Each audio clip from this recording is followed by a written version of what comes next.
500 वर्षों का इंतजार समाप्त करके 500 वर्षों का इंतजार समाप्त करके एक बार फिर से रामलला अपने धाम में, अपनी जन्मभूमि में विराजमान होकर के दुनिया के अंदर पीड़ित और प्रताड़ित लोगों को संदेश दे गए हैं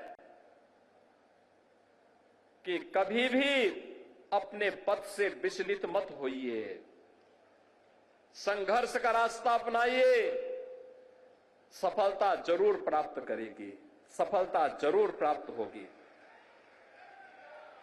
यह अवसर है हमारे पास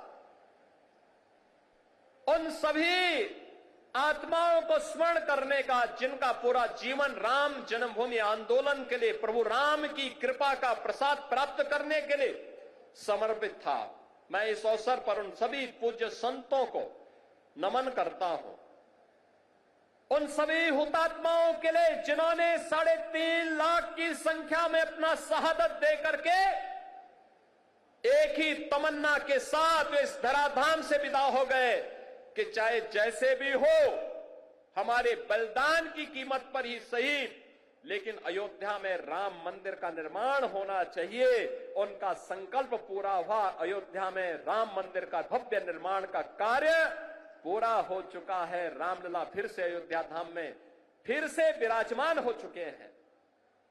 लेकिन रामलला के विराजमान होने के बाद इस दीपोत्सव का पहला अवसर है।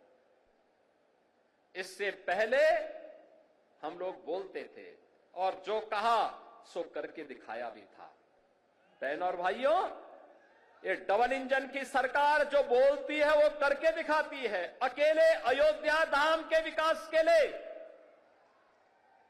जिस अयोध्या में 2017 के पहले बिजली नहीं मिलती थी, यहां की सड़कों की स्थिति, यहां के घाटों की स्थिति, यहां के मठ और मंदिरों की स्थिति, और जिन लोगों ने राम को ही उपेक्षित कर दिया था और जिन लोगों ने भगवान राम के अस्तित्व पर ही प्रश्न खड़ा किए थे,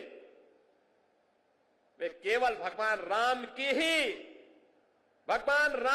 अस्तित्व पर प्रश्न नहीं खड़ा कर रहे थे, वे सनातन धर्म के अस्तित्व पर प्रश्न खड़ा करते थे।